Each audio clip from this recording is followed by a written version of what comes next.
Pemirsa, selain masalah negosiasi divestasi saham, PT Freeport Indonesia juga menghadapi masalah pelik berkaitan dengan izin ekspor konsentrat tembaga. Informasi selengkapnya dan berita dari dunia ekonomi akan disampaikan oleh Erik Himawan. Erik. Selain masalah negosiasi divestasi saham, PT Freeport Indonesia juga menghadapi masalah pelik terkait izin ekspor konsentrat tembaga. Di tengah kelusuan pasar global dan ketidakjelasan perpanjangan kontrak dan masa berlaku izin ekspor PT Freeport Indonesia. Seperti diketahui, pemerintah hanya memberikan izin ekspor konsentrat tembaga kepada Freeport Indonesia selama 6 bulan. Izin ini dirilis tahun lalu setelah Freeport berjanji segera membangun smelter di Indonesia. Dan pada Kamis ini, izin ekspor Freeport ini akan habis masa berlakunya. Untuk meraih perpanjangan izin, Freeport harus menyetor dana jaminan kesungguhan sebesar 530 juta dolar Amerika. Kementerian ESDM meminta setoran sebesar ini karena kemajuan pembangunan fasilitas smelter Freeport baru mencapai 14% dengan serapan anggaran hanya sekitar 168 juta dolar Amerika. Sementara izin ekspor diberikan apabila konstruksi smelter telah mencapai 60%.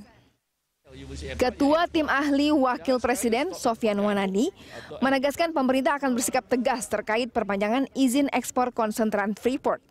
Jika tidak mampu memenuhi sejumlah syarat yang telah ditetapkan, Freeport terancam kehilangan izin ekspornya. Sebenarnya menurut saya melihat bagaimana pemerintah ini bisa memanfaatkan Freeport itu juga untuk kepentingan pembangunan kita. Apapun dia adalah pionir di bidang pertambangan itu. 40 tahun yang lalu nggak ada yang mau masuk ke Papua dalam investasi yang begitu besar dengan suatu visi yang ini ya. Nah sekarang kita mesti melihat setelah perkembangan menjadi besar, dia mengambil keuntungan juga cukup besar tentunya di Indonesia juga karena pionirnya itu.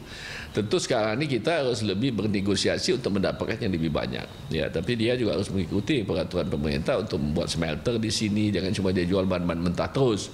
Dan juga bagaimana dia juga ikut, menurut saya sudah banyak dia membantu juga pembangunan di Papua itu. Tapi kan kita ini selalu inginnya lebih ya. Tapi kita harus lihat juga situasi keadaan di Indonesia sekarang ini, ekonomi dunia ini.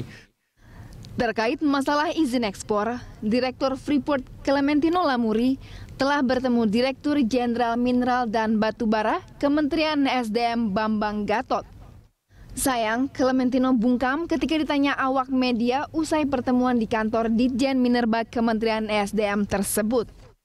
Induk usaha Freeport Indonesia, Freeport-McMoRan Inc., justru menuding pemerintah tidak konsisten dengan kesepakatan yang dicapai keduanya pada pertengahan tahun lalu.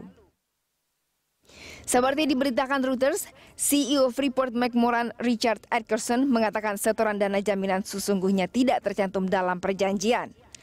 Saat itu, kedua pihak hanya sepakat mengenai divestasi saham dan pembangunan smelter sebagai syarat meraih perpanjangan kontrak sebelum tahun 2021. Namun, Direktur Pembinaan dan Pengusahaan Mineral Kementerian SDM, Hidayat, menjelaskan pemerintah akan mempertahankan sikap terkait syarat setoran dana jaminan kesungguhan.